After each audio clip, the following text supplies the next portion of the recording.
Ano pa yung pinagtatali ninyo? Pandan po. Ano po yung ginagawa sa sombrero? Talakban. Ay, salukwan.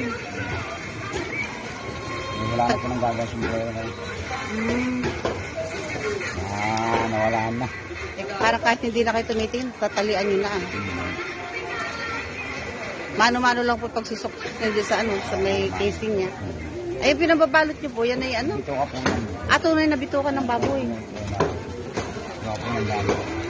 Ano po yung nabibili nyo na hiwalay yan? Bibili po yan. Pinapatuloy sa araw.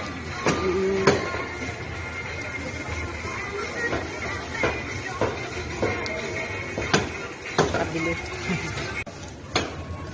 Tagal na po kayo gumagano ng ganisa? 30 years. Yung lakas ng ganisa sa Lokban eh. Sabi ko kung pupunta pa ako ng Lokban, ibibiyahe pa. Dito pala may gumagawa na. Mga kapagawa po sila sa mga Lokban. Kayo na rin po nakitimpla? Ano po yung niyan? Mas marami ang taba kaysa laman? Hati lang. Ay, hati lang po.